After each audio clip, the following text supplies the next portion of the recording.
साधारण भाषा में कहते हैं ना, कहे भैया तुम्हारे जग भय कि नहीं भय, वो कहते कि नहीं कहते। तो वही जग है आज। लेकिन धनुष यज्ञ का आयोजन है और राम लक्ष्मण जिस समय आए तो सब मंचनते मंच एक सुंदर और विशाल, और सब लोगों को साधारण और राम जी को सुंदर और विशाल, ये अंतर क्यों किया गया? तो सीधी सी बात है महाराज, जब किसी के घर में विवाह होते हैं ना, तो जितने भी जनाती बराती आएंगे सबके लिए कुर्सियां डाली जाती हैं। हम तुम सब तैयारी करते हैं, जब स्वागत की कुर्सियां डालते, कोई बेचारे नहीं है तो फर्श ही बिछाते, लेकिन सबको एक समान बिछाते कि नहीं बिछाते। और कदाचित जब बारात आए, बारात में दूल्हा आए तो दूल्हा को भी फर्श में बिठाते कि अलग बिठाते? बोलो। सारे बारातियों के लिए कुर्सियों की व्यवस्था होती है, और जब दूल्हा आते हैं ना, दूल्हा सरकार, तो उनके लिए अलग से वीआईपी व्यवस्था, और वही व्यवस्था राम जी के लिए। सब मंचन ते मंच एक सुंदर विशद विशाल। अब आप लोग कहेंगे भैया जब धनुष टूटा नहीं तो राम जी दूल्हा कहां से हो गए? भाई दूल्हा तो तभी पता चलेगा जब जो धनुष तोड़े वही तो दूल्हा।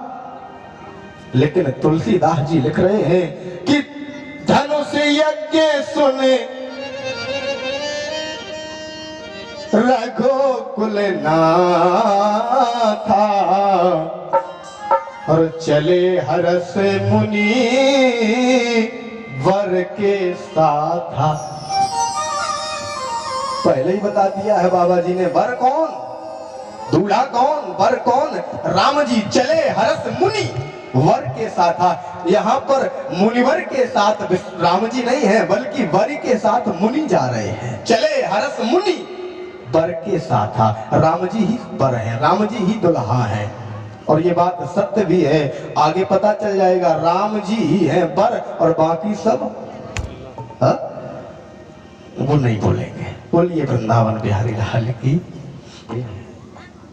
राम लक्ष्मण गुरु जी के पास जब आसन पर बैठ जाते हैं ना, राजा जनक के बंदी जन आए, बंदी जनों ने बड़े जोर से ढोल नगाड़े बजाए। अरे राजाओ महाराजो राजो, जो जहां से आए हा सारा वीर, मेरी बात ध्यान से सुनो। सारे राजाओं के कान बंदी जनों की तरफ चले गए। अब राजा जनक की घोषणा होने वाली है। सामने रखा हुआ महाराज शंकर का धनुष, जो भी राजा, जो भी वीर, जो भी शक्तिशाली इसकी प्रत्यंचा को चढ़ा देगा, उसी के साथ में राजा जनक की पुत्री सीता का पाले ग्रहण संस्कार होगा। घोषणा हो गई, और राजा जनक के बंदी जनों ने जैसे ही घोषणा की, जितने भी राजा बैठे थे सब फड़फड़ाने लगे, सब घबराने लगे। और घबराहट किस बात की? बाबा जी बता रहे हैं, इसलिए घबराए कि कहीं कोई हमसे पहले जाकर के धनुष न तोड़ दे। अकुलाहट है, छटपटाहट है, सीता को पाने की एक फड़फड़ाहट है। सीता को पाने के लिए सब तड़प रहे हैं। और सत्य बताना महाराज, सीता को हमें लगता है आप सब लोग भी पाना। सीता है क्या? सीता का आध्यात्मिक स्वरूप है शांति, भक्ति। और संसार का प्रत्येक जीव भक्ति करना चाहता है, प्रत्येक जीव शांति को पाना चाहता है, लेकिन प्राप्त नहीं होती। क्यों? ये भी धनुष यज्ञ की कथा से इसका भी उत्तर मिल जाएगा।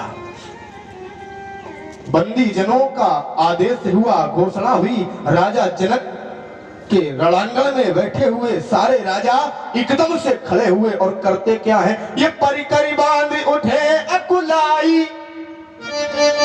राजा खड़े हुए और अपने उस अंग वस्त्र को निकाल करके कमर में बांधा और चल दिए, शक्ति का प्रदर्शन करते हुए। और महाराज ये सीता है भक्ति, और ये शंकर का धनुष है अभिमान। अगर भक्ति को प्राप्त करना है तो अभिमान को तोड़ना होगा, और प्रत्येक राजा के हृदय में अभिमान भरा हुआ है। और जब तक अभिमान जिंदा है तब तक भक्ति की प्राप्ति नहीं हो सकती।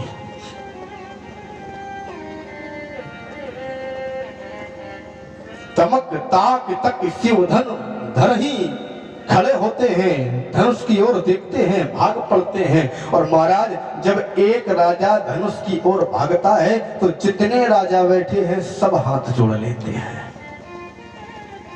और जो भाग रहा है वो भी हाथ जोड़े है, वो भी प्रार्थना कर रहा है, ओ ईश्वर, ओ शंकर भगवान, ओ फलाने देवता, ओ ठिकाने देवता, हमसे ये धनुष टूट जाए, जनक की पुत्री का विवाह हमारे साथ हो जाए। प्रार्थना करते हैं। एक प्रार्थना कर रहा है और पीछे जो 1000 बैठे हैं उन्होंने भी हाथ जोड़ लिए, ओ शंकर बाबा अगर सत्य के साँचे हो तो जा से बिल्कुल न टूटे। हाँ, अब आप कल्पना करो महाराज, एक गिड़गिड़ा रहा है हमसे टूट जाए और 1000 चिल्ला रहे हैं महाराज इससे न टूटे। अब भगवान किसकी सुनेंगे, एक की या अनेक की? हमारे देश में आजकल भी बहुमत से चुनाव होने लगे, तो फिर वो तो पुरानी परंपरा है, जिसका बहुमत वही तो जीतेगा। और यही राजन इस समाज की स्थिति हो गई है। आज समाज के लोग, अगर कोई व्यक्ति भक्ति करना चाहे, कोई व्यक्ति सत्कर्म करना चाहे, तो पीछे खड़े हुए 1000 लोग उसी की टांगे खींचते हैं। ये क्यों कर रहा है? ये क्यों करने लगा? ये पूजा क्यों करने लगा? ये अनुष्ठान क्यों करने लगा? इसने यज्ञ क्यों करवाया? यज्ञ करवाए तो हम करवाएं, दूसरा ना करवाएं। यही लोगों की भ्रांति है। धनुष तोड़े तो हम तोड़े, सीता को पाए तो हम पाए, अभिमान समाप्त हो तो मेरा हो, दूसरे का ना हो। और इसी में जीव परेशान है। जो भी करें हम करें।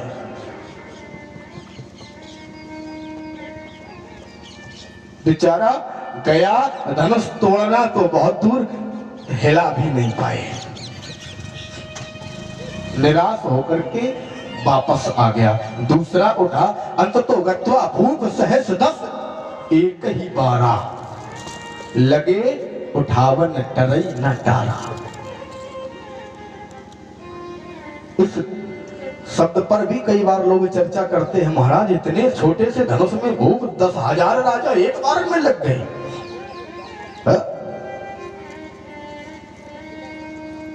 ये तो कल्पना से परे है।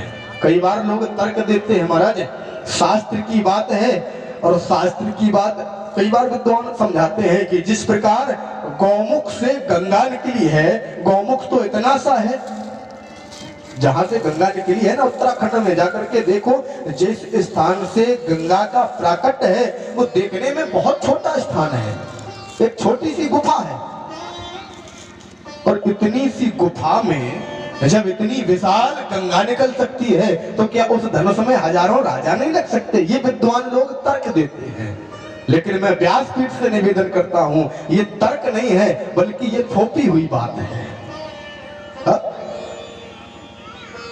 कई बार लोग कहते हैं कि शास्त्र की मर्यादा है, अगर शास्त्र में लिखा है तो मानो।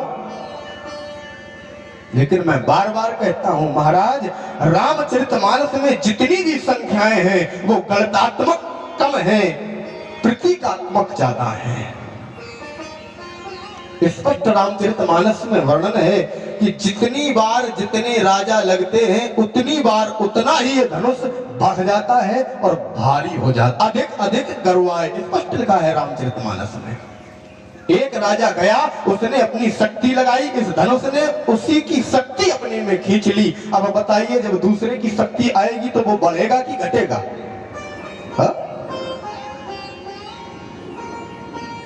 जितने भी राजा लग रहे हैं उतनी ही इस